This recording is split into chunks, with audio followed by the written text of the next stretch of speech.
Yeah, you may not feel like it by the end, right? I will say something about myself, but as Professor Wagner mentioned, I've actually prepared a slide, which is a very unusual thing for me to do, about myself. And so when I get to that slide, I'll say something about myself. Well, what I want to discuss today, the topic is in front of you, but the reason to discuss this topic, why I'm thinking a lot about it, is because it's probably maybe it's an aspect of getting older.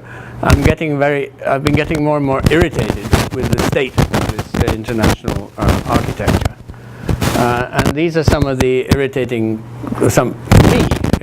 questions that are irritating me right now.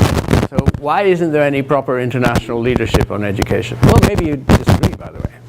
I don't think so. Is there currently a credible international education agency?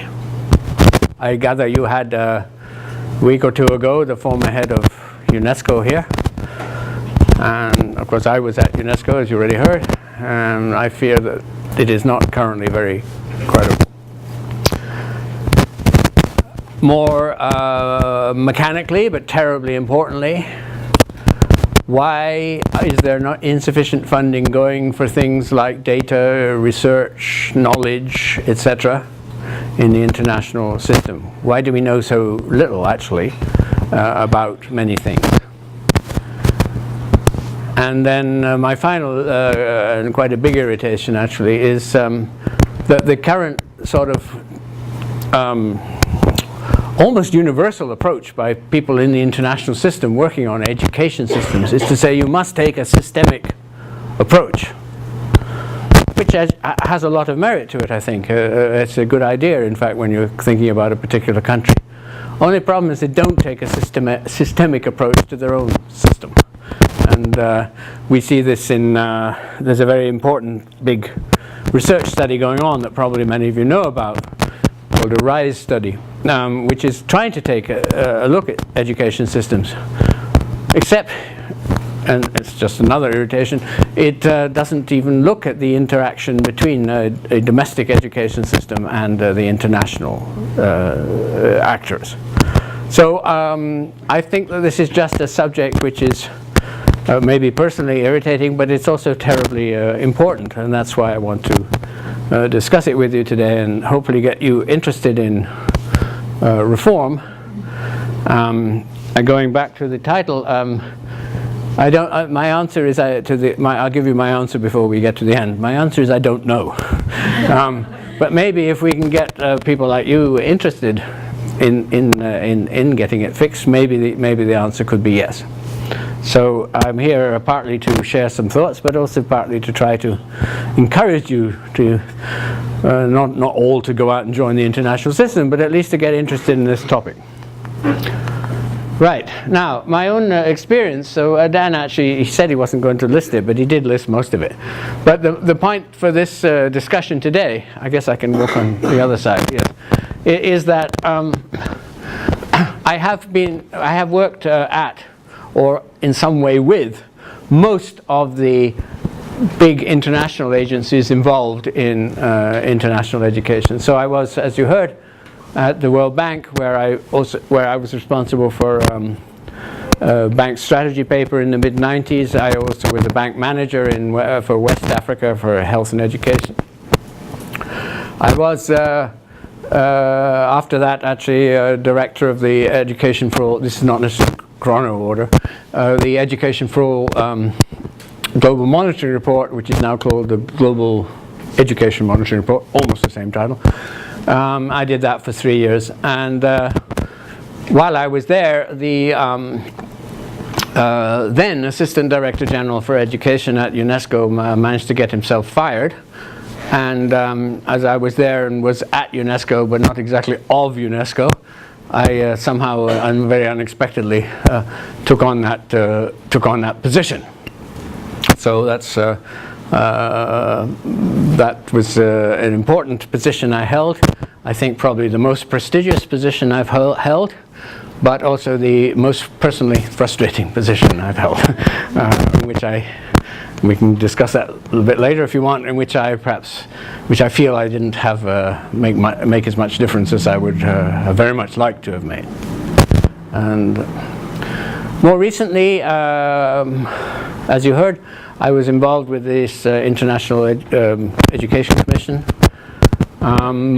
both helping them with the report as a whole and also specifically around some of these questions of architecture. But I am also another frustration. You think I must be a very frustrated person. Basically, they could not, by their report, really, although they commissioned research and discussed this topic, but the report does not, because it was considered too sensitive. Well, we don't want to upset people, and also because the commission itself had on it the heads of most of these agencies. It had on it Bokova. It had on it Jim Kim, the head of the World Bank. It had on it what's his name? The then head of UNICEF. I managed to forget his name, but anyway. Tony Lake. Yeah, Tony Lake. Right. It had on it Julia Gillard, the chair of the board of the Global Partnership for Education. And so I guess Gordon Brown, who was the chair, well, I know Gordon Brown, the chairman of the commission, just decided he didn't want to take that one on, which I think is a pity. But anyway, I am currently, yes, the chair of the IIP, as Dan said. I've never worked for GPE, but well, I have slightly as a consultant more recently, but I've been heavily involved, and I'm currently involved actually in evaluating GPE, Global Partnership for Education. So I was part of a team 2 years ago that looked at GPE as a whole, and now I'm part of a different team that's looking at its actual impact country by country. This work has only just begun, so I can't. It's not that I'm not allowed to tell you anything. I don't know anything from that work yet, but eventually we will learn some things. But I also have been involved with them, helping them in other ways with developing their own strategy around financing what we might call global public goods in education. I'll come back to this concept, so don't worry about it for now. Then at Results for Development, we got heavily involved in innovation in education, a previously neglected topic, I think, which is now not so neglected, thank goodness. We also became involved, did a big piece for USAID about the feasibility of setting up a new fund for books, because you know, books are the main commodity. I mean, use the word book loosely. It could be online book or paper book or whatever. Book is obviously the main commodity in education. You know, I mean, in health the main commodity is drug, but in education, book is the main commodity, other than desks and things, but the main important commodity. And more recently, very recently, just in the last 2 months, a colleague and I have set up a new organization called Oxford Philanthropic, and its purpose is to help rich guys, I'm afraid they tend to be men, who want to do something important in education and don't quite know what to do. And this is quite interesting work. We haven't done much of it yet. As I said, it's very new, but it's an interesting, because it's connecting me also to that world of philanthropy that I didn't know much about before. So this is just to try to show you that I've had my fingers at different points involved in a lot of different aspects of this international system, or things that could affect it. So what am I going to do today? I think it's fairly self-evident. I won't read each line out. You can see I'm basically going to define things. I'm going to talk a bit about what I think things ought to be like. I'm going to talk a bit about how I think they are currently. I'm going to try and explain why they're, in my view, unsatisfactory. I'm going to see if there's anything we could learn from any other sectors. And then also going to see if there's anything we could learn from our own sector, but in the past. And then we'll see, come back to the question of what might be done. So, to start with defining it. So, this is probably not a precise definition, but it's just to try to define what I am planning to talk about today.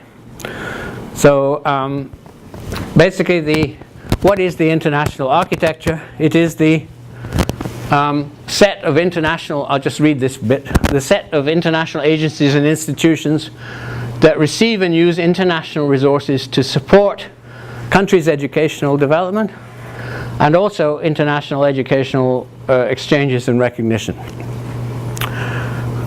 Today I'm mainly going to speak about the A there, the country's education development, not much about exchange and so on. I think that's a very important function, but I don't have time for everything. And I'm also going to speak mainly about developing countries, because that's been where I've been involved. But these issues do apply just as in many ways to developed countries also. Though the architecture there is slightly different because it involves also the OECD, which is only a little bit involved in developing countries. So this is what I want to talk about. Why does it matter? So this is probably what the subject matter of all your courses here is, so I'm not going to go into any of them in depth, but let's just say that the number of challenges in education are very significant, and almost all of them could benefit from a functioning international system. That is my simple premise. So whether it's the focus on learning, the so-called learning crisis, whether it's the ignoring or relative ignoring of those who are most disadvantaged, whether it's the problem of emergencies and refugees, whether it's the problem of Africa, which is a special problem, whether it's a lack of innovation, whatever it is, whether it's education is a very political subject.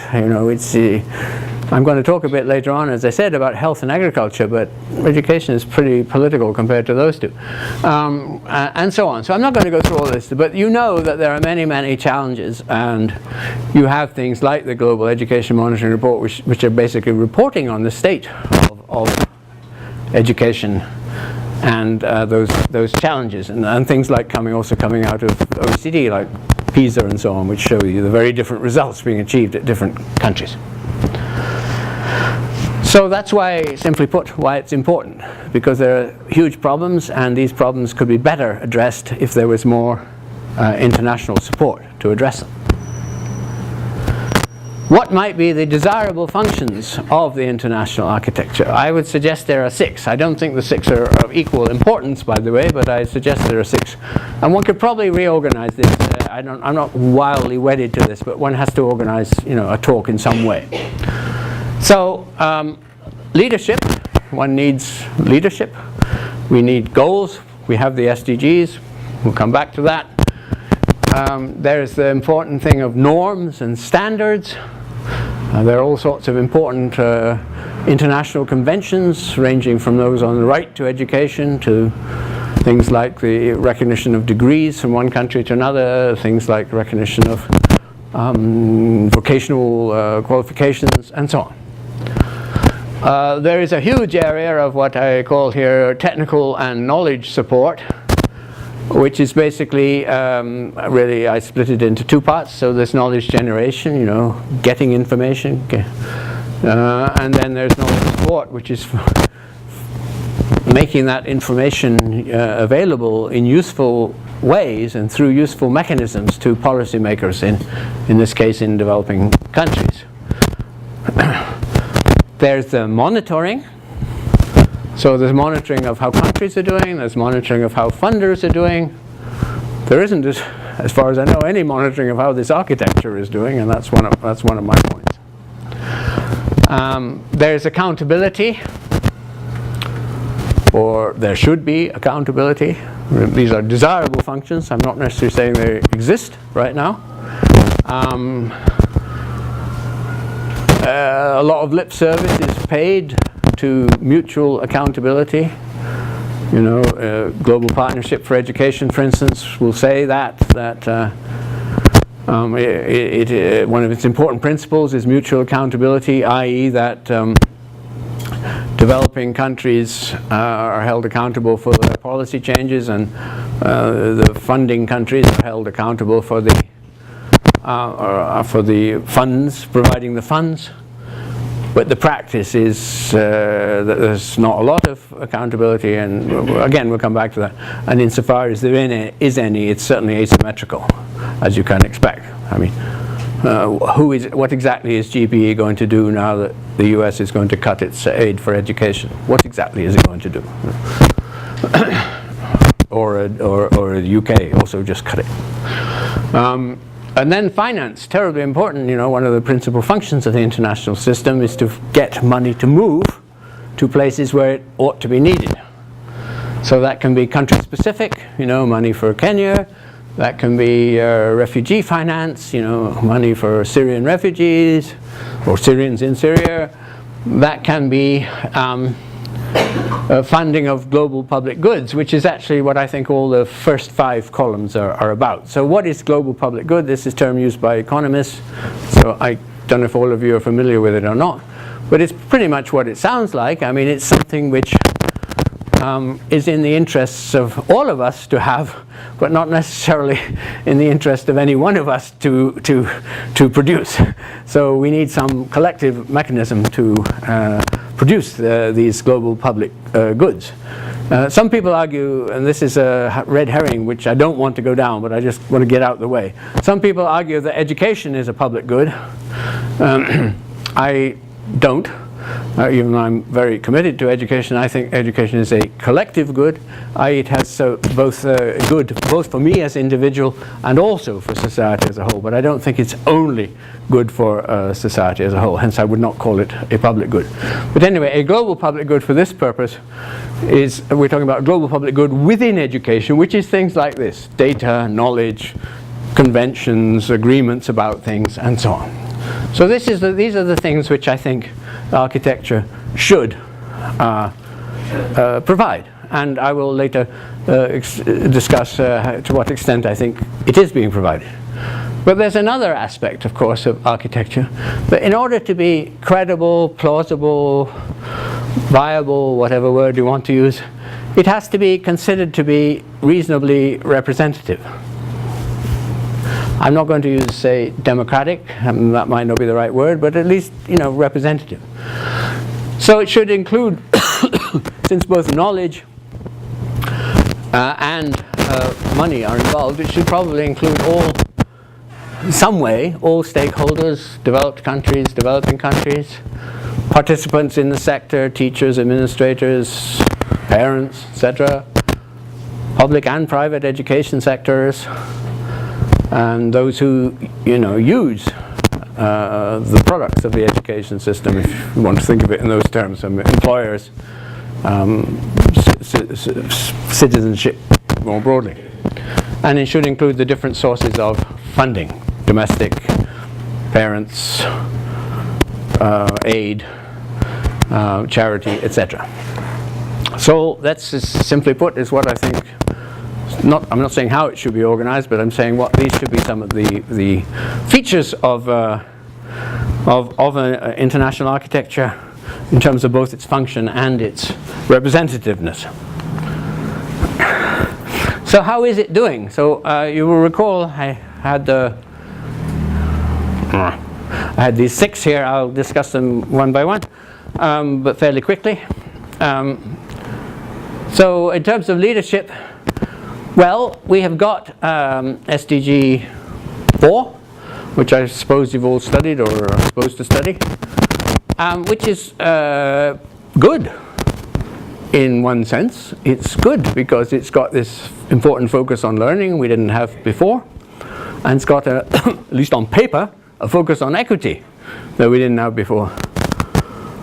On the other hand, and I have to stress these are my personal views, it's not so good because it doesn't actually help you prioritize much. I mean, everything is in there, including, by the way, some things that can't be achieved, like universal secondary by 2030, which simply can't be achieved given the state of enrollment today. We just know that. So, so it's good. It was put together in a good way with all countries more involved and the preceding education for all goals. But it's not so good because it doesn't really help you actually decide what matters and what doesn't. Advocacy, I think we can see that UNICEF is pretty effective advocate still for children, but we don't really see UNESCO, unfortunately, advocating very much for education. We have a new Director General of UNESCO, 2 months now. Does anybody know anything she has said about education? I don't. I don't think she said anything about it. That's a bit worrying. And we had this education commission that I was involved with, which is very useful, I think, but inherently temporary. I mean, it was designed to draw more attention. So it helped. We also see GPE beginning to try to move in a bit on this advocacy area. Convening. Now, one thing UNESCO is very strong at is the ability to convene. If UNESCO calls a meeting, astonishingly, ministers tend to show up. It is astonishing, really. And that is one of its great strengths. Great strength. But you see others, again, trying to get in on this a bit, GPE particularly.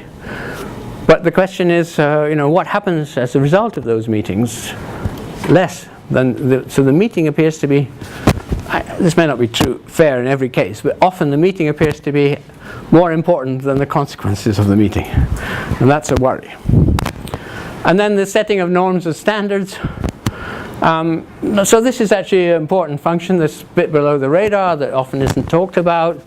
But UNESCO being terribly important for things like getting cross-country recognition of degrees. But still we have a tremendously long way to go. I think it's correct to say that there's no Latin American country that recognizes any other Latin American country's degree. Just think about that if you want to have international mobility. So here are some of the areas I don't think the system's functioning very well in terms of leadership and in terms of norms and standards. What about technical and knowledge support? Well, statistics. We have quite a lot of statistics, but the basis on which they're being produced is terribly fragile. The UNESCO Institute for Statistics, which is the place where all the information is collated, is in a terrible. Sorry, am I in your way? Is in a terrible. I'll go to the side. Is in a terrible financial situation. It does not have enough resources even for the year we're now in, and also the statistics which we do have are not very good. Actually, on some of the priority areas, they're not very good on learning, and they're not very good on finance. So there's some problems there. Research, we have everybody playing around doing research. Nothing wrong with that, but except it's not happening in any coordinated way. There is actually now some new group called BEE, or BE2, you may have heard of it, Better Evidence for Education, which is a slight attempt to coordinate a bit better, but it turns out to be mainly some funding agencies trying to make sure at least they don't duplicate, which is probably a good thing, but it's not clear to me that it's actually leading to any prioritization of what research is done. We have knowledge. I mean, what works? This is tremendously important. Many agencies also involved in this. We have the promotion of innovation. Not many doing this. Transmission of knowledge, the idea of learning mutually, joint learning. Countries learning from each other. A lot of lip service to it. Not any very major mechanisms for achieving it. Technical support to countries, again, I think something unfortunate happened. There used to be something called technical assistance, and it got a bit of a bad name because it was rich consultants from rich countries, and there had been a perfectly correct reaction set into that, except it's gone too far, I think, because there aren't now any good mechanisms for seriously transferring knowledge from one place to another. And then training, we have some important training institutions, including the one I happen to chair, IEDP. But the numbers of people whom they're training are very small when you add them up, compared to the numbers of people in say, the numbers of policy planners in education around the world, or the number of administrators of education around the world. So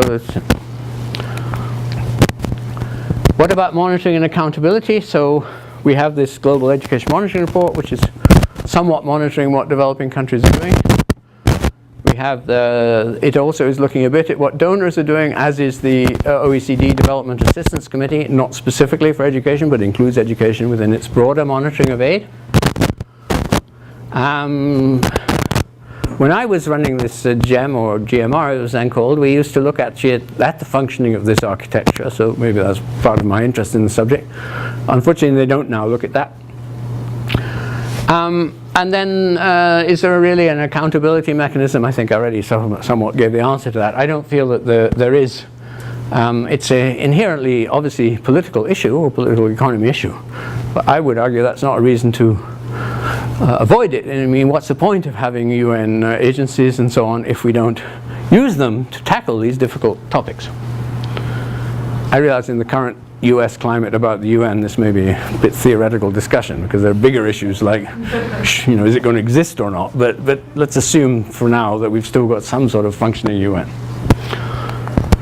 What about finance?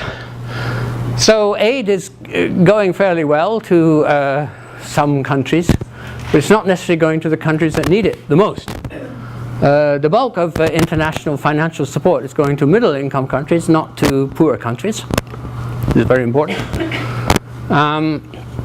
There is a particular issue around the funding of refugees and IDPs and people, displaced by war and conflict and so on.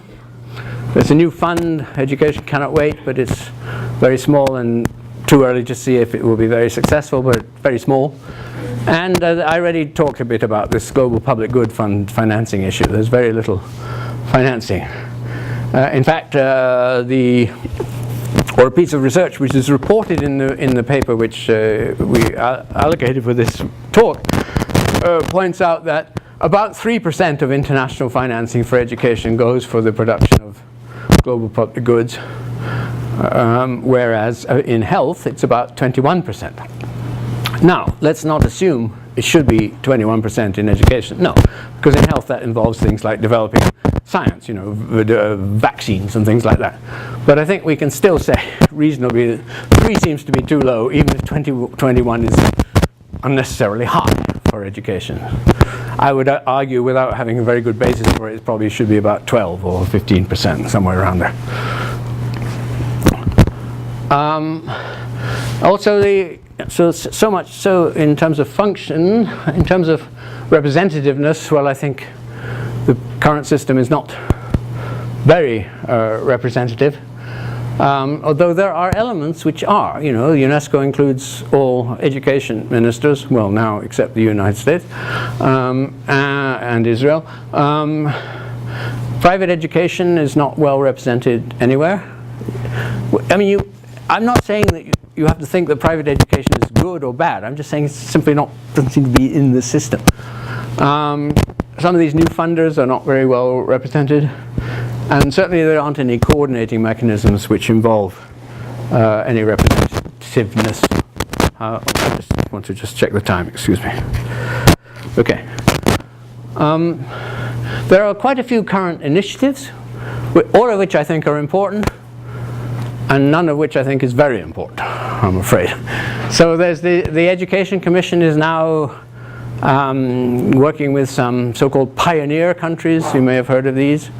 I think there's 6, maybe 8, mainly, but not only in Africa, which are countries which basically commit to increase their own domestic spending on education in return for getting some more external money. Only question is, it's not quite clear where this external money is going to come from, since the Education Commission is not itself a financing mechanism.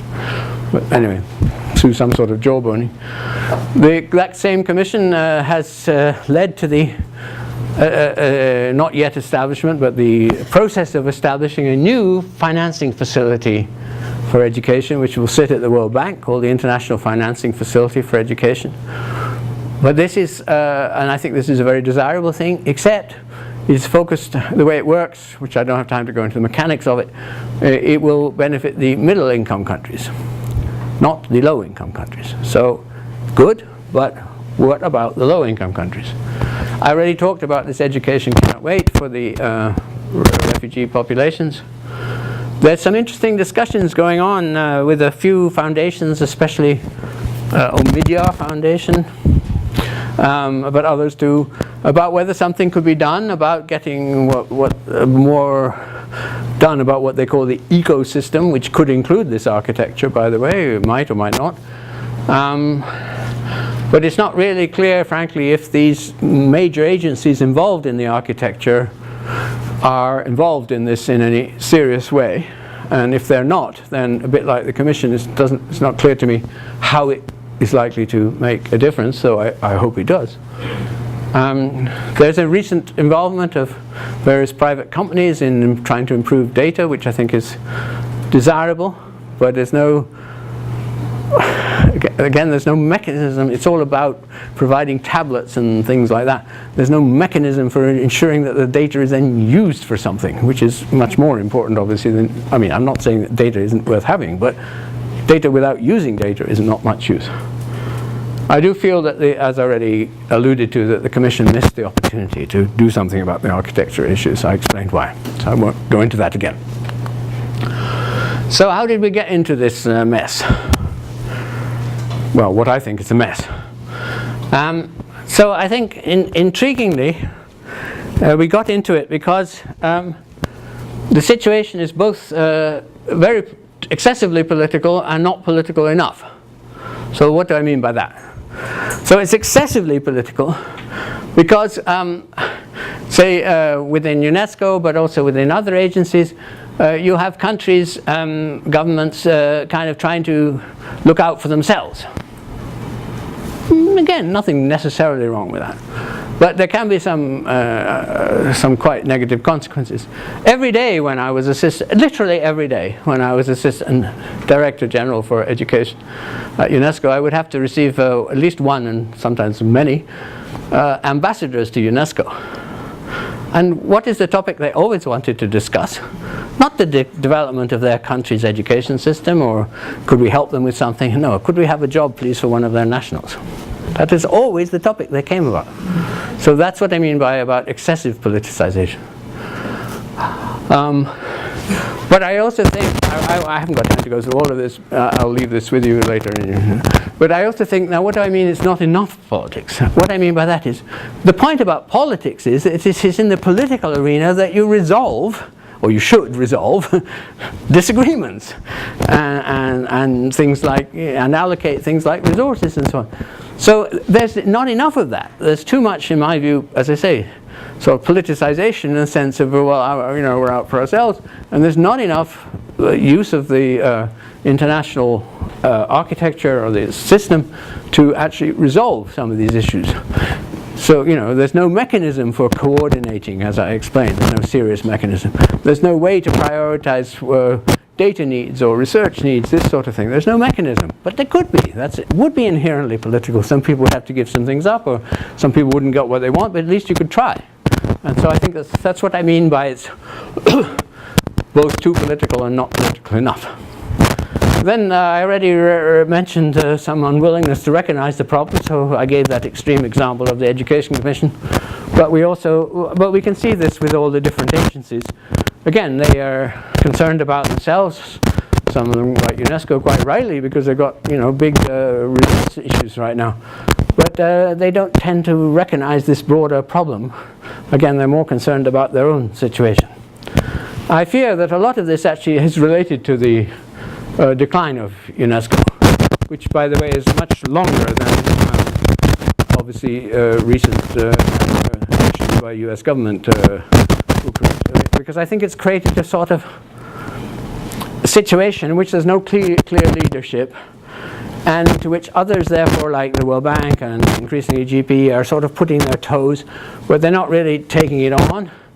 And so we've got this kind of, it's not exactly a vacuum, but nor is it a kind of organized system in any way. It's got just a bunch of agencies acting very separately.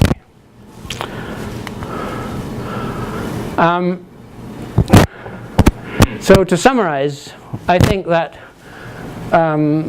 we haven't got an adequate global system to help support national systems, and I do think that that's what the global system should be doing. Maybe I should build that even more strongly into definition.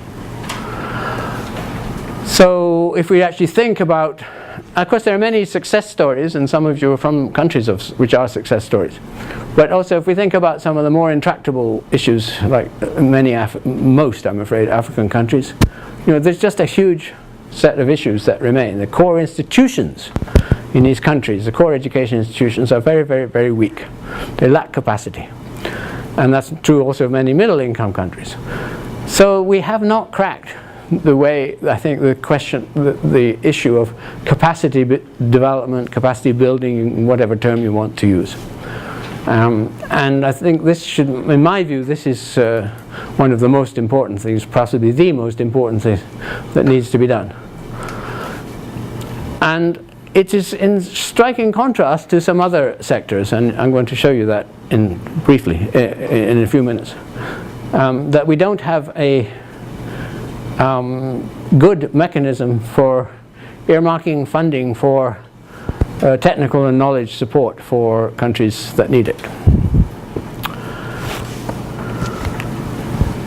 So what could we learn from others? I'm going to briefly talk about agriculture, health, and economics, or economics finance. Extremely briefly, because all of these are research topics in themselves, which obviously I haven't got time to do. So we had, until recently, a very effective thing in agriculture called the Consultative Group for International Agricultural Research, which received money from basically rich countries, and it funded research which private sector wasn't funding. So, all those, around when most of you were born, there was this thing called the Green Revolution. And that was basically based upon new varieties of seeds that were disease resistant. So it developed these new varieties of seed, which there was no incentive to the seed companies to develop, because of course they were making plenty of money by selling seeds that didn't work. And so it really was a public good. And very interesting the way it worked. It had a collective decision-making structure. It received the bulk, not all, the bulk of its funds were not earmarked for anything. They just were received, and then they could be allocated according to agreed upon priorities. And that led to these new varieties or then new varieties of wheat, rice, and so on, sorghum, and so on. Interesting education angle on it, of course. It was in fact the accompanying education of farmers in places like India, which made it possible for them to adopt these new technologies. So it has actually got an interesting education angle on it. Unfortunately, by the way, and this was very successful for about 35 years. Unfortunately, more recently, with something which I think is a problem in many sectors, there's been a demand by the funders, that we want quick results on specific things. So increasingly the funds are for shorter periods and earmarked for something. So some of those things are good, and some of them probably are priorities, and some are not. But we've lost this ability to collectively prioritize. But anyway, there's one interesting lesson. Health. So we have a clear global goal now, in every country except the one we're in, of trying to achieve universal health care. And all the work that goes on health financing is linked to this kind of systems approach to this. We have good metrics. We have something very effective, not widely known outside health, called the Joint Learning Network for Universal Healthcare, in which countries which are committed to that, and there are about 40 of them now in this group, voluntary participation. Some countries pay for themselves, some are helped by richer countries and so on, in which they come and they work together on solving problems. I mean, so okay, overall we're committed to universal healthcare. Now, how would you have a single-payer insurance mechanism or something? It doesn't really matter, but so then all the ones who are interested in that will get in a group and they'll work that out together and they'll learn from each other and that sort of thing. So this is another very interesting example, I think. Also we have, as already noted, quite a big amount of funding available for things like global public goods, including in that case scientific research. Finally, economics and finance. So we've had a lot of development by the IMF and by the World Bank of countries' finance ministry capacities, basically. And we don't need to go into all the detail here. But what is important about it is that it's been, again, very targeted, but also very flexible. What I mean by that, targeted in terms of the countries, but very flexible in terms of what needs to be done in a particular country in order to adapt to the needs of that country. And focused entirely on capacity, building the capacity, which is a very key thing, which, as I've argued, is a bit missing in education. And there are some other interesting mechanisms which we don't have time for, but anyone wants to research that we can look at, which we can learn lessons from. There's a global facility for disaster reduction, which sits at the World Bank, which helps a bit with risk management when natural disasters. And there's something also quite interesting called the Africa Capacity Building Foundation, and neither of these obviously is specific to education, which again helps with capacity development in the broadly economic policy area. It hasn't touched education, it could. So there are things from which we can learn, including our own sector in the past. So, although the World Bank seems to be quite dominant in terms of education financing, it's very large. I think it's still the single largest source. When it began, it didn't have any education stuff. So it joined up with UNESCO, which then had lots of good education stuff, and they set up a special division at UNESCO, which did basically all the technical work, and the bank did the money work. And that was an incredible division that existed then. It was big, had about 50 people in it. I don't know if any of you know anything about ranks in the UN, but about 70% of them was a P5. That is a very top professional rank. I mean, so it's a top-heavy division, if you like. I mean, full of top professionals. And it was very, very effective, extremely effective. Unfortunately, it sort of progressively declined for various reasons. Many projects, unfortunately, were not viable because of economic situation, but also there were big increasing differences between UNESCO and the bank about how to work with countries, and it progressively collapsed is basically what happened, which is a great pity. But again, the point is it existed, and we could probably learn something from it. Now, in giving you all these examples, I'm not suggesting that any one of them should be what we do. But I'm trying to point out that it is possible to deal with the sorts of issues that the education architecture needs to deal with by, in fact, fixing that architecture. So, we come now to the end. What can be done? So, this is probably the most difficult part, because there are two answers to that, really. Well, what ought to be done and what can be done? I think what ought to be done is probably impossible.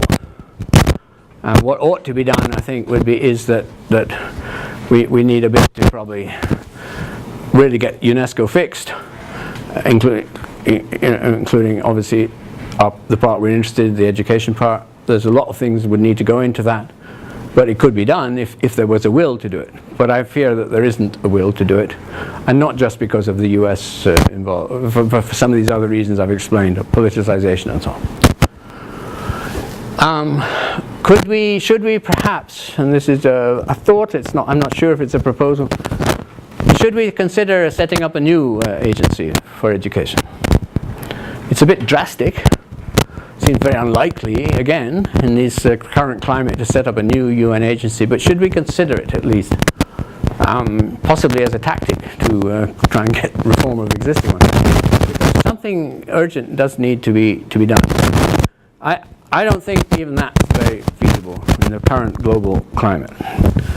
But what I think might be feasible, and is inherently a compromise, but one worth trying, I think, is basically to get all these, and this is where I think the Commission really failed, get all these agencies somehow into the same room and get them to work out a mechanism of collaborating. So we don't change the agencies, we accept they all exist, even though each one has its own strengths and weaknesses, and each one has its own irritations with the other ones, but we just get them to agree to work together.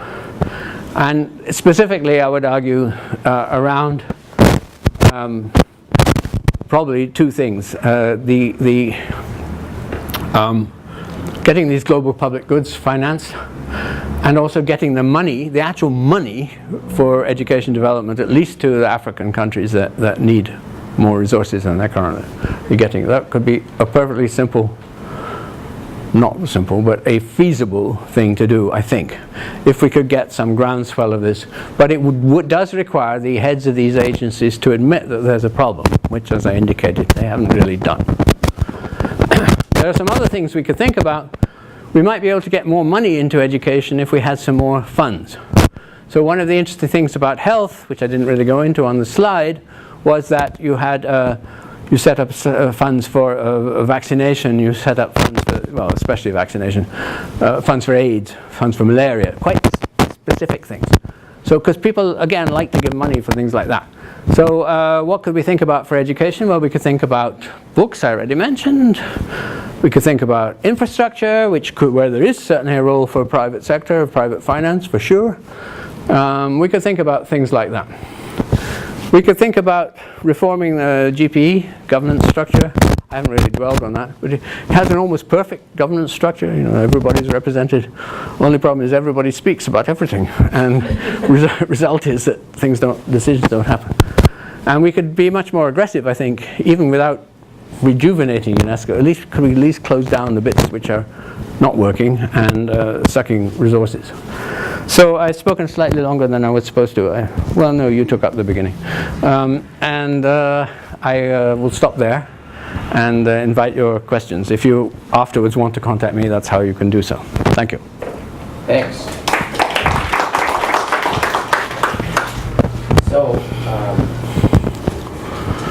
I'm tempted to say, I read a book about just a couple of weeks ago, now for something very different. Thank you very much, Nick. And so many interesting ideas and thoughts, at least I have. But let's open it up to you all. You have just had an opportunity, sort of back to back, here in some ways, two different missions. You share a lot of common interests, philosophies and motivations. Thoughts? Please identify yourself.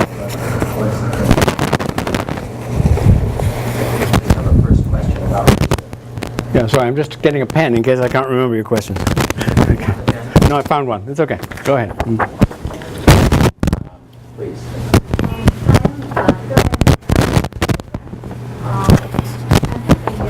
My question was just hearing you talk about the problems and the solutions. Very honestly, I hope I'm getting this right. The solution to me sounded a lot like the central planning ideas from socialism, which I know India had at some point, where you want one central body to set high-level targets, set money, coordinate with multiple people, and achieve outcomes. And the thing is, we know it doesn't work.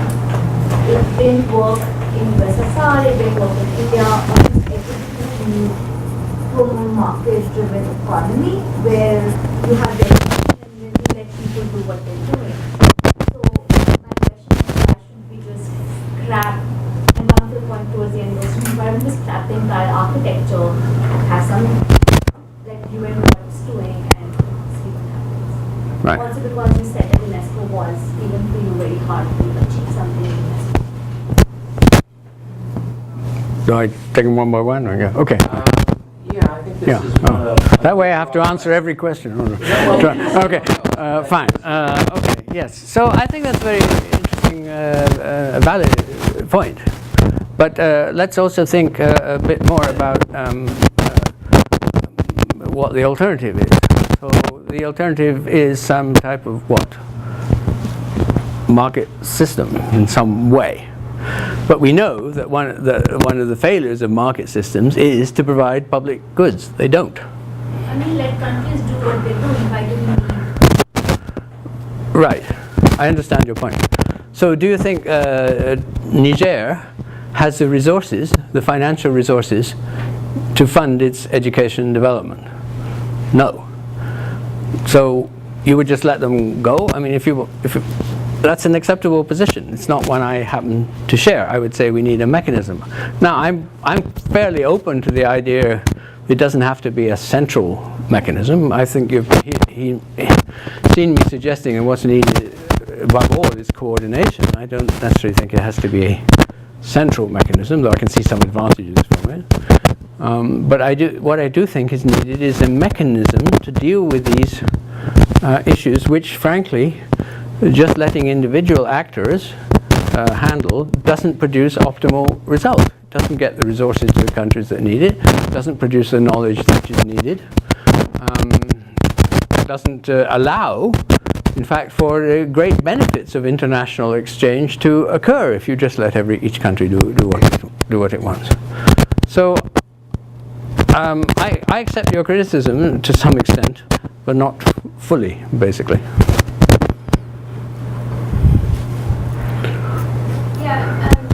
You are? I'm Claire. I'm also an IEDP student.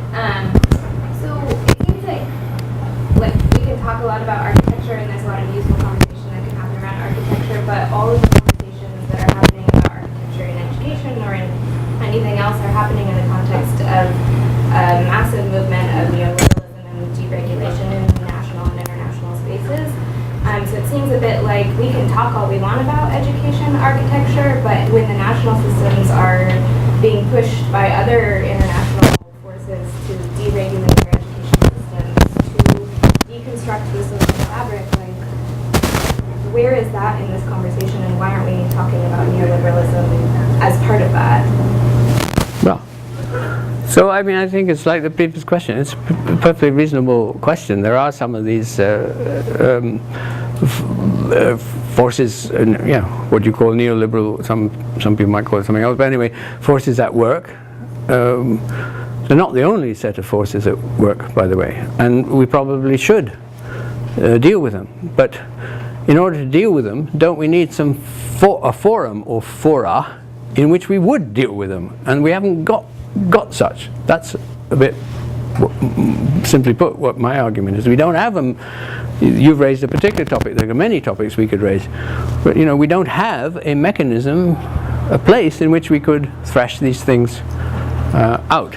Now, I mean, it depends how extreme a view you want to take. Whether you think that those neoliberal forces will never be tamed, as it were, in which case not worth it, sort of thing. But I do think that this is that in a way you're illustrating the problem that I'm also trying to get at, that we don't have viable fora in which to discuss things, or where we do. So it's not as if the issue of private education isn't a hot one. Obviously, it's a very hot one, but we don't find very, in my view, very pragmatic responses to it. We find either the massive pushing of the sorts of forces you're talking about, or we find, in my view, impractical sort of statements about rights to education and so on, which, and suggestions that the private sector should be made illegal or something, which is just not going to happen realistically. So I think it's again a question of how do you get this right. Now, this is a question both within countries, obviously. The whole question of regulatory framework for education is a vastly ignored subject. Another subject which we should have, I believe, global information on. That would be very useful, and we could much more usefully help. Or countries could simply draw on that information as they face their own issues. So, I think in a way you're reinforcing my point, though you may not have meant to.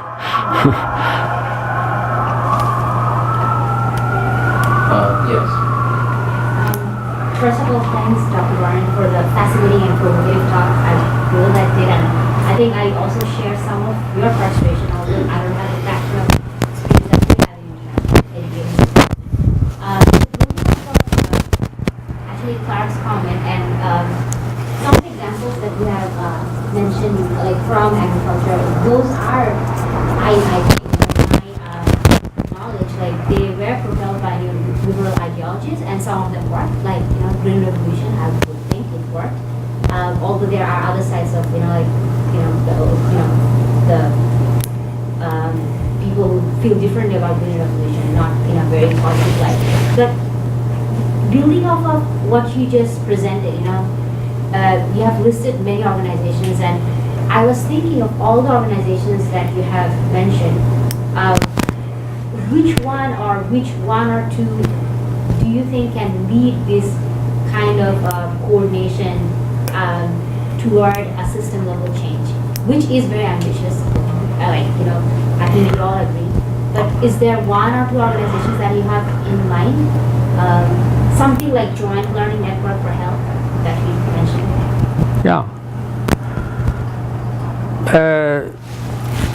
Well, I think if you want only one to lead, that's very difficult, as the reasons I've indicated.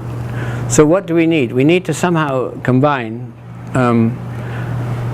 what I call here representativeness, but what I could also call legitimacy. We need to find some agencies or organizations or mechanism which is considered legitimate, one, and secondly we need competence, so to make the functioning work. So how can we achieve that?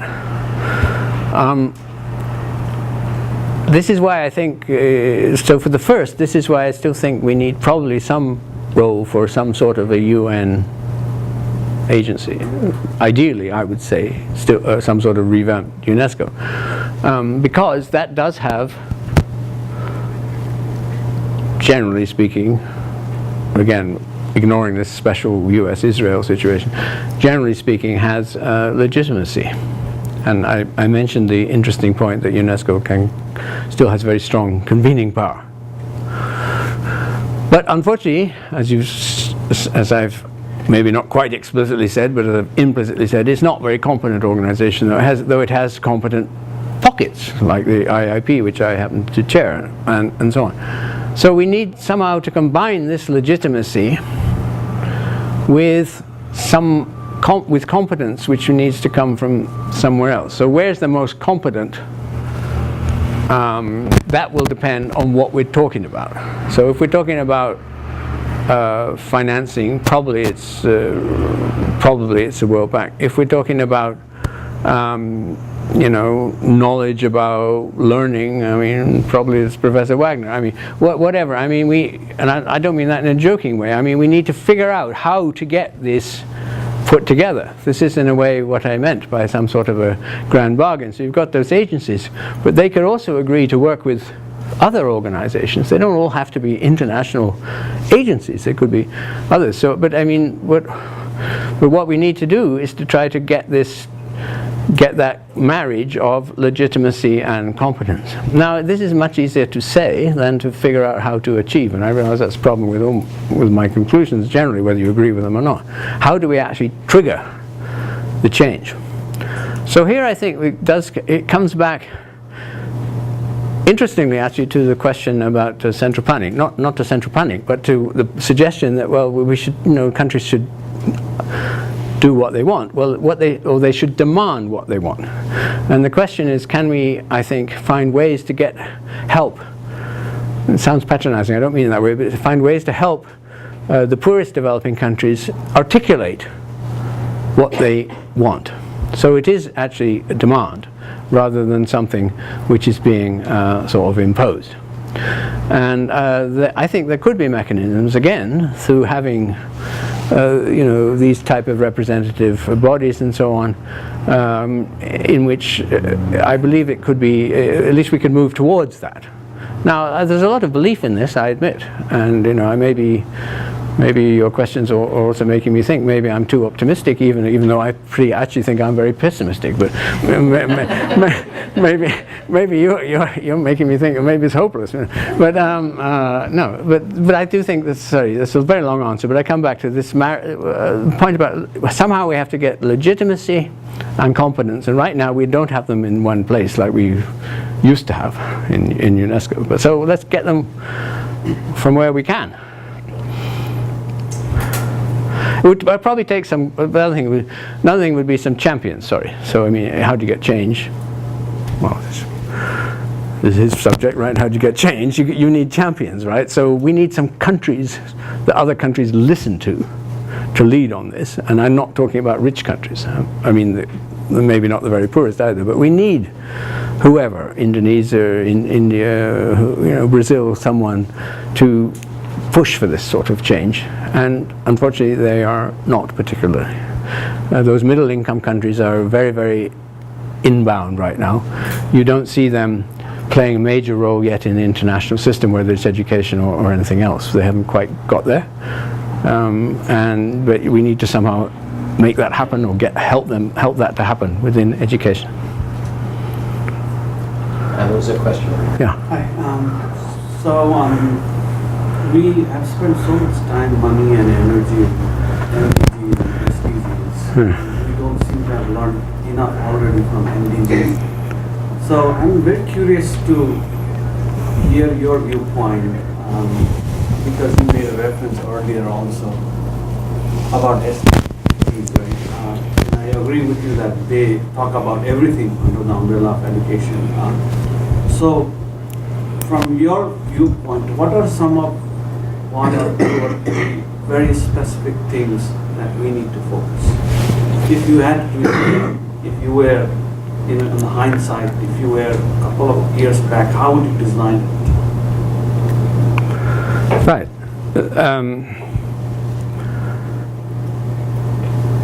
Well, I think that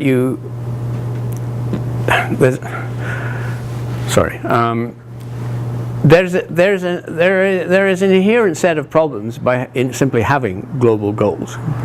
The problem being that different countries are in different positions. So you need to, I think, find a mechanism whereby you are at the international level setting out the areas which are important, and as I indicated, I thought it was good that the SDGs do focus, SDG for education does emphasize learning and does emphasize equity. But you also need then to couple that with the, as is supposed to happen, but frankly as is not happening, with the establishment of very specific goals within the country.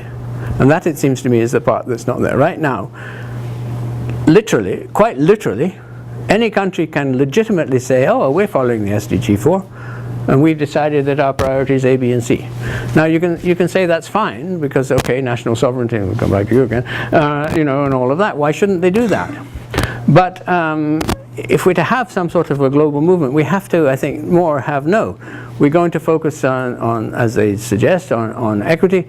So what does that actually mean for country X? And they should define that, and they should define that in some way that it is subject to challenge by other countries.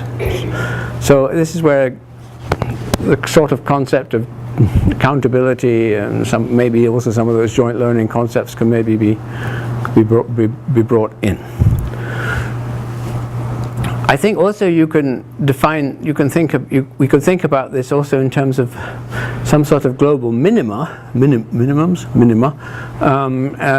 which should be achieved everywhere, and that also seems to be very much missed, I think. I'm extremely, although I welcome the emphasis on equity and on learning, and also, by the way, on early childhood, there are many things I welcome. I really worried that 7% of the primary school population of the world is not in school, and that's already got forgotten. Now we're all worried about the ones in school who are not learning. We've forgotten about the ones who are not in school already. It's already happened. Who do you see working on that? Seriously. So we need to have some of these minima in place, I think. So one of which should be, yes, getting all those children into school. And I don't, and then second is obviously some sort of minimum learning target and this sort of thing. So I think some combination of global minimums, global topic areas, and then national targets subject to some sort of external review, ideally by peers. Now, I mean, maybe people would learn to game the system, but nobody's tried this, I think. I don't think, by the way, it's necessarily any worse in some of the other sectors. We happen to be talking about education, but SDGs are quite messy in many sectors, as you will find if you talk to other people. If I can ask a question, maybe, I know we're competing here. Well, there's one colleague has tried twice. I know who she is. Go on. Well, I wonder if you thought one of the, yeah, we're not finished. Okay. You mentioned two things that struck me. I mean, this is a very interesting talk, and I appreciate it. But it's actually, I have to say that the idea that you can't even know whether you're pessimistic or optimistic is interesting and very helpful.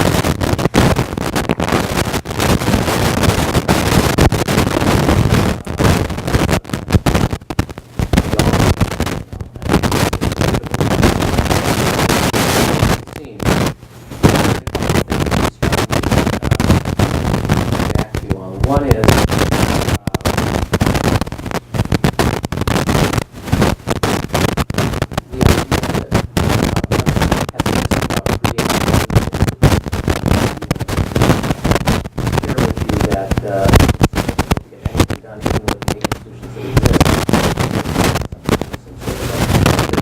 in the commission that you've been part of, the finance, you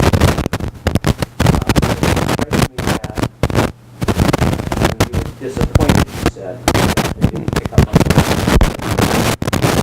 problem is with the finance commission, they didn't pick up on financial and the 6 major components that you cared about, the ones you cared about.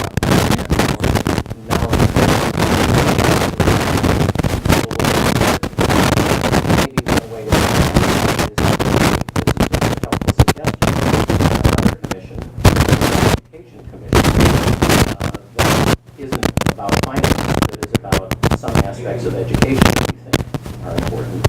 And I think on the other idea that you mentioned, which was under the rubric of agriculture, which is CGIAR, and we don't, which is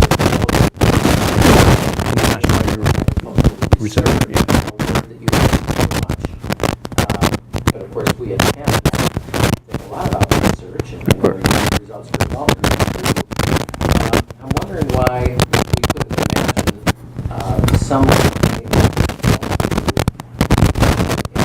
educational research that involves universities and NGOs and so on, and that has part of their mission to be to create a commission document that we could get some funding for that isn't just by Gordon Brown and sort of financially oriented people.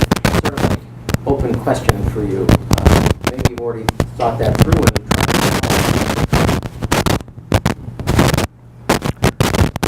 Well, I think it's an interesting idea. We've had only question I think is really how many in any field, how many commissions have really, how effective are commissions? That's part of the question, I think. So I think you're right. It would be interesting to have a broader sort of commission. We have a consultative group yes. that has one of its goals is to produce that in order. Right, but how is that going to solve? I mean, I'm not trying to avoid the question, but how is that going to solve the problem that there isn't funding available to finance this research? Well, it tracks your idea of, which I think is a really excellent idea, by the way. And I think you're quite right in the analysis of the health sector. They have some very sellable pieces. Yeah. And if one could find a few sellable pieces, you could attract. I'm not pessimistic about finding money for good ideas. It's just that you have to find enough credible people willing to sign on to a good idea. I mean, you know that. Yeah. And maybe it could function in association with, I mean, we can talk about this later, but I'm just saying, one could perhaps even entice UNESCO, which is struggling to find its mission, to be part of Yes. support.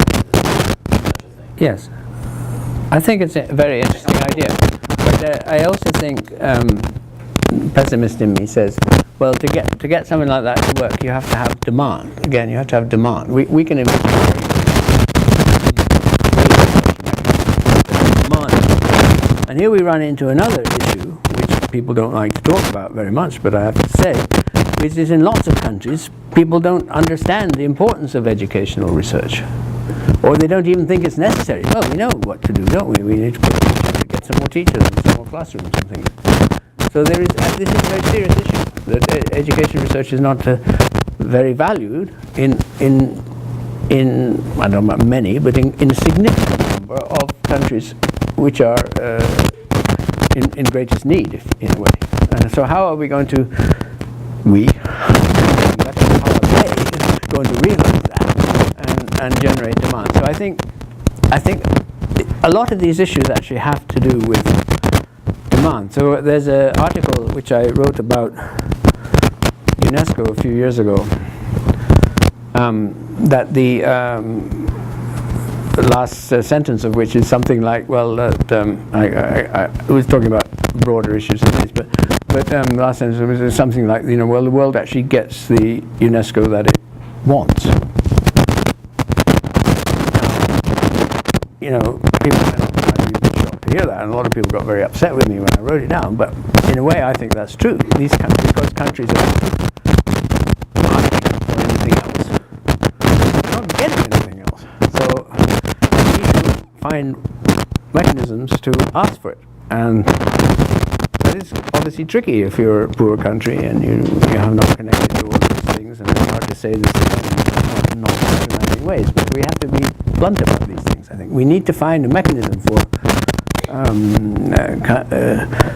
countries in need, let's call them that, to articulate demand for some of these things.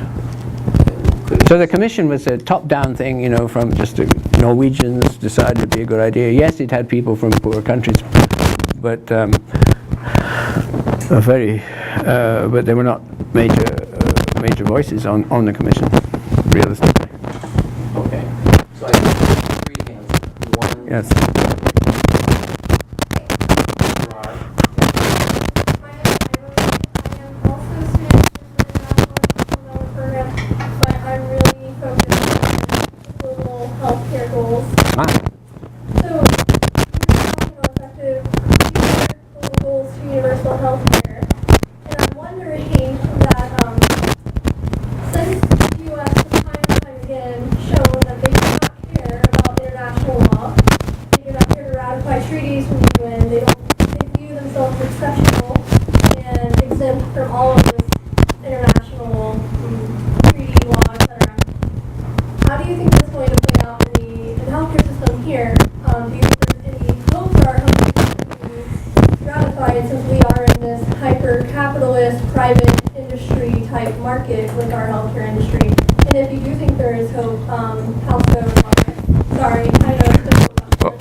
I don't know what's got to do with my topic, but I'm going to use your question to say something else, which is to link it back to this business about the meaning of SDGs. So universal healthcare is not actually a completely internationally agreed concept, right? There is a whole question of what is the minimum package that constitutes the care. And that is not defined in the same way by each country, but they have got this objective that, there is some package which is universally available. And that, I think, is so I want to link that to what I was trying to explain about the SDGs. So you've got the idea that, there are things which should be in every country, and then there are things which can be added as you, want to, or you have more resources, or whatever it is. So universal healthcare in Japan does not cover the same things as universal healthcare in Indonesia. They both are doing interesting and important things. I'm being taped, so I don't want to say anything about what I think should happen in the US. But it's just my throwaway remark about healthcare, but it's nothing original. The problem in the US is it's linked to employment. You have to break that. But to me, it's the whole problem.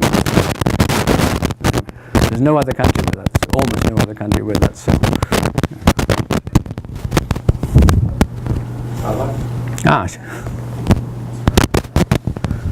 Did you have your hand up? I can walk on that time. She keeps doing You've tried so many times. I think you should. For your candor, particularly in talking about the failures and your irritations with the systems. My question is about the GP replenishment conference that we just had, Interesting. with billions of dollars being pledged by both donor countries as well as developing countries, all of this money going into this collective pool. There was a lot of conversation about variable disbursement policies and about results-based financing. I was wondering if you could just talk generally about your and more how that money gets amongst the countries that are part of it. Right. Okay, so first of all, I think you can think about that conference, replenishment conference, as having been a success, or you can think about it as having been a failure. And so that's another problem, pessimism, optimism, right? So is it a success? Yes, it raised more money than GPs had before. Is it a failure? Yes, it only raised about 2/3 of what they wanted. I'm talking about the international money. There were these pledges by developing countries also, which are very interesting, but I'd like to know what the accountability mechanism is. One of my issues. Okay. Right, okay, fine. So anyway, they raised, well, you said billions, they raised 2 billion actually, that's all. I mean, it's not very big, but okay. And then you ask about, well, what about these more results-based mechanisms? So I want to respond to that more generally, not just about GP, because it's a very important question, I think. You know, we see many aid agencies now, and not just in education, moving in that sort of direction. You have the World Bank moving to, I think it's 60% of World Bank operations are now so-called performance, what's the P for our payment, P, I can't remember what the P is, payment for results or something. Performance, PBR, performance-based financing, you have results-based financing, you have now the couple of experiments in so-called output-based aid, output, not outcome. You have quite a few things going on of this type, and some in education. And I think that this is really interesting question, because clearly you do want to try to get resources to go where they will have some impact. But you also need resources just to do things. So I think the interesting question is not, should it be input financing or should it be results-based financing? I think the question is, what should be the balance be? And I don't think we know that. So GPE has decided, on no analytical basis I know, although it seems plausible, that it should be 70-30. I don't think they have any analytical basis for that.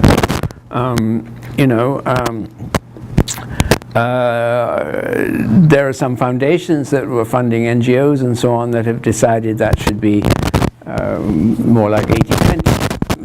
Because we've got this problem that typically the organization who is trying to achieve the result needs these resources in order to achieve the result. So how do we get this balance right? I think this is a very important question. There is a further question, of course, which is about, well, what about those who are needy and not competent? What do we do about them? Do we just forget about them?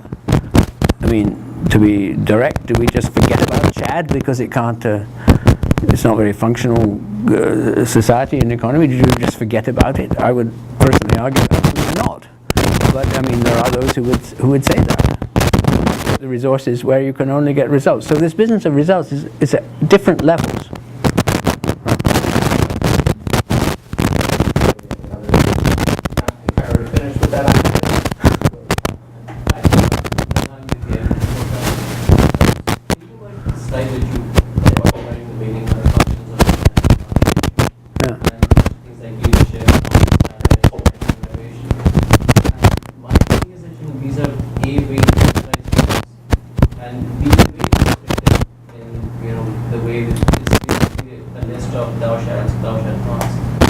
Because because they generalize, they usually fail because of geographic variations. And because so prescriptive, countries are not exactly thrilled in trying to fulfill them. Why do you think the international architecture is the best bet at providing functions other than finance? Finance I understand. Why do you think that we need an international architecture to protect these functions? And why not? Why aren't they better served at the local or national level?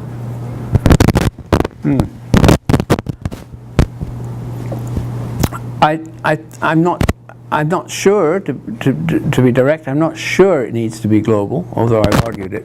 But I think I think there's important value from countries simultaneously collaborating and competing. And you need mechanisms for that. So it could be, I'm not sure I would say local, but it could be regional. I think that could be one way to go. Or it could be groups of like countries or something. I don't feel very strongly about that, but I do think it's important to have an international element to it, but not necessarily fully global. I admit I was talking mainly global, but I could certainly envisage. And we see, having said that, we see, for instance, although I've been quite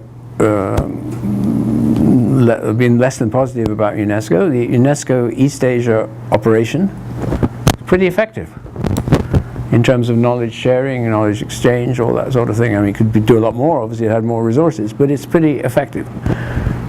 Some of the exchange information and data and other exchanges occurring in Latin America, pushed by the Inter-American Bank, pretty effective. So again, but interestingly, again, you've got a mix there of a region and an agency. So I don't feel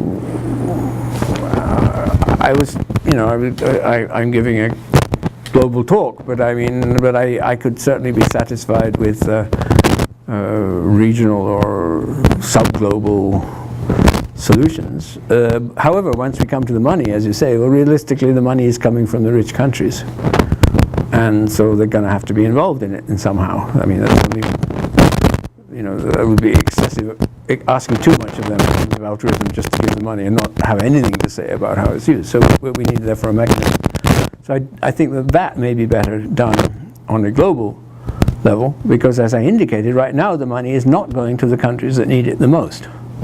It is going to the middle income countries, which, frankly, many of which could pay for themselves. Maybe not all, but many of which could, and have chosen not to. And whereas some of these very poor countries, which need a lot of resources, there are capacity issues, etc., are not getting sufficient. So I think it's a big, big failure, and that Africa gets so few resources, so it gets a lot of attention, but it doesn't actually get the resources.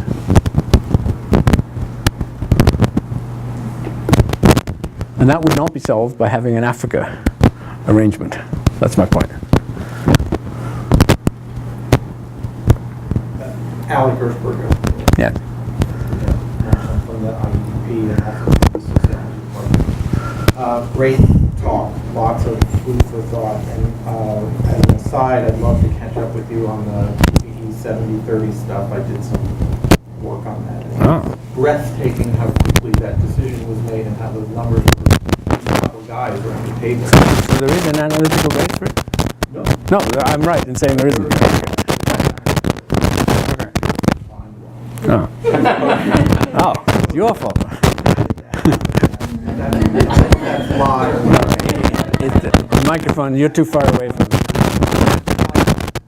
I wanted to ask a question about sort of your thinking about the new leadership of a improved world order, right? And I was moved and struck by your particular angst for UNESCO, and but it seems to me like the World Bank needs more attention there. It's where the money is, right? And they're a strong, some might say, arrogant group. Some of my best friends, some of my best friends work there. I've always been struck by the fact that, I know the people that work in education there, and at the level that I'm at, really good researchers with their hearts in the right places, many of them, and I've never fully understood what happens when things go to the board and why it all adds up to something quite different than when it gets implemented and the money goes out than what is going on a research level. But more to the point, because it's where the money is, it seems to me like they have to be some way cajoled into being the leaders of this. And maybe, or at least among the leaders, more than UNESCO. Maybe the receding of the U.S. leadership in the New World Order could actually be helpful. Maybe finally we get a Brazilian president of the World Bank or something. I don't know what the right route would be, but is there a way to think about how that might do, to turn your attention just a little bit more to the World Bank and what might happen there? Yes, absolutely. And I should probably have said more about that. I actually gave an earlier version of this talk, quite a bit earlier, to a group of World Bank. World Bank has a bunch of old people, retirees, but a bunch of retirees on education. So that was quite interesting because that's where I learned some of these things actually about the former arrangement with UNESCO that I didn't know the detail of before. I do think that's absolutely right. And I will say, for the record, that I think that the bank education leadership is not exercising any global role, and that is a pity. I think it's doing quite a good job of, though you may disagree, quite a good job of getting its own internal resources, people and money and everything assigned to countries and getting good projects and all of that. But it is not playing any significant global leadership role. And the one, also for the record, the one big opportunity they just had, the World Development Report on education, well, on learning really. Pretty good report, but what's it about? It's about, what's all the latest research, what does it tell us? All of that's great. But what is missing, and doesn't have to be in the World Development Report, but should have been a parallel something. So now what are we going to do as a result of that? Nothing, absolutely nothing. So I do think that there is a leadership problem there, the same as there is in UNESCO. This is the leadership vacuum. And, and I feel very bad about that, having been in these institutions myself. And I think we have to think that I don't quite know what the answer is, but I quite agree with you that is a big issue. Big issue. So the WDR is great for the academics. Fantastic piece of work, but it is not, I don't know actually what use it is for the World Bank itself, unless they translate it. This whole business of knowledge translation, what is the policy implication for the bank itself? I think one of the questions that I can come back to,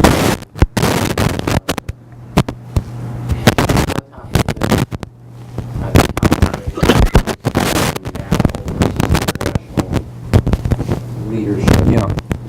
I wonder if there isn't one more level I think would be interesting for us to hear about. In fact, you framed this as, I think, really an interesting way. Is there an inadequate global system? There's an inadequate global system to support the national systems.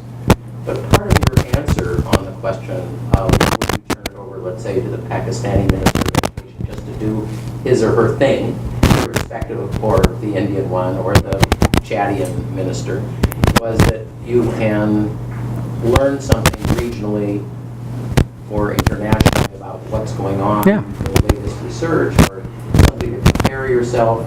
But one of the concerns, that you and I have talked about, and I've talked about with some of the, I think, with the students at one point or another, is there really are more than those two levels.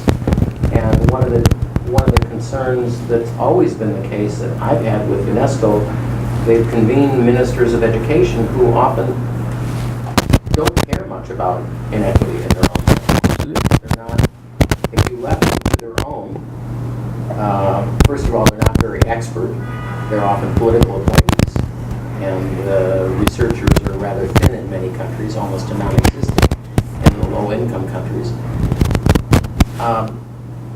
Is it just about national systems, or is it really about how do we get to the people level, to the disparities within countries? maybe good national systems are supposed to be doing that, and maybe that would be a good answer to my question. But partly, I guess I'm Right. wondering if you were going to create something, whether it's a consultative group, whether it's a new UN agency, whether it's UNESCO, try to be more relevant. I think, as you said yourself, I mean, it's one thing to have norms in the SDGs, it's another to be really focused on those most in need, the marginalized, the most disadvantaged. And it seems to me that we still, the Gordon Brown Commission is a great example of not paying attention to those issues. That seems to me. So I'm wondering, and I thought you started to do that in your paper, but within the limitations. I guess I'm wondering, maybe as a final kind of question here, because we're pretty much out of time, how do you, because I know you care about those issues, how would you put those issues into some kind of new global way of moving forward? Right. Well, it's a simple question, which of course doesn't have a simple answer, but there are some strands, I think, to an answer. One is just to correct something, and to be fair to the Brown Commission. So actually, one of the important principles it establishes for education, which perhaps hasn't got a lot of attention, is the principle of progressive universalism. I.e., you start with early childhood, preschool for everyone, and then you primary for everyone. And so, in that sense, I think that's an important principle, which links a bit to some of the ideas coming from health, by the way. And I think that is actually a contribution of that commission, which has not been widely, adequately noticed. Okay, so that's said. I think that the answer to what you're suggesting, I know what the theoretical answer is, that I don't know what the practical answer is. The theoretical answer is I need one convincing indicator that I can use to compare countries and their progress. I need one, or maybe two at most, but not these many indicators we currently have. And that indicator has to be something like the educational or the learning. I see this is where already we get problems, but something to do with the bottom, some group or other. Like, I don't know, 20%, 10%, I don't know.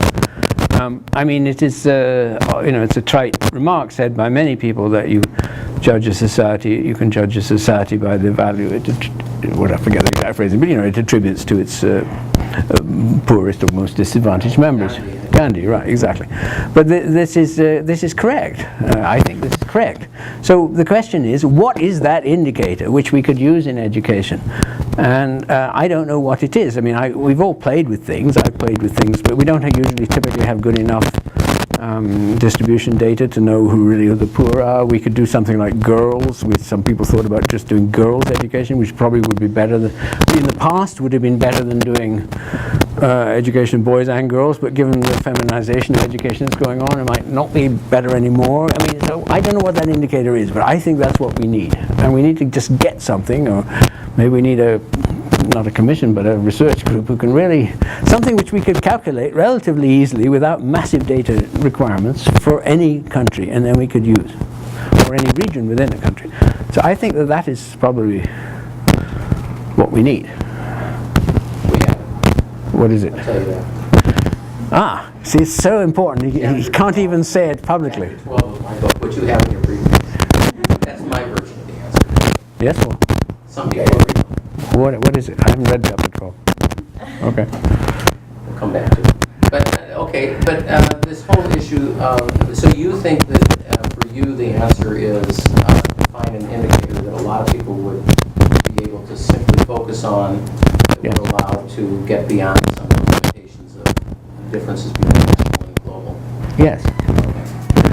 But maybe that's because I'm technocrat living in a politician's world. Maybe a politician would want something else. I don't know. We should ask politicians also, what would appeal to you? Okay, we never asked them these simple questions, by the way. Maybe we can work on this together. Yeah. Here, we've heard the challenge. I think this. Sorry, there's one other thing we need. Oh, please. Yeah. Which is education is, somebody said it earlier, I think. Education is, or I think, or maybe it was at lunch, anyway, inherently quite a long-term business, obviously. And ministers' tenures tend to be short-term. Is it on average 22 now? It used to, once in Africa it was down to 7 months, but I think it's up now, thank God. But still, so we need another thing, which is something which you can hold, and again, I don't know what it is. We need something which you can hold people accountable for on, say, a 1 or 2 year horizon, as well as the long-term stuff. I don't know what that thing is either, but you need something. Change in something or something, I don't know. Whereas I think, right now we've got all these league tables and PISA tables and GM tables and rankings, and I mean, if I'm the minister from, I'm sorry, I don't know who is number 160, but anyway, I'm the minister from country ranked 160. Do I really care if I'm under 59 or under 60? No, I don't. But what would make me care? Again, I don't know. But what is that thing? And I think we need to think about this and go and find out about this. So it's a political economy question. But it's a sort of technocratic angle on it. What would you use to measure it as well? I can we will have soon, and we will Burnett stimulating.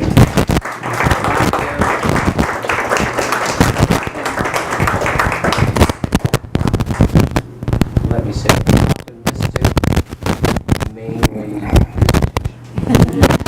on a good day. It's sunny.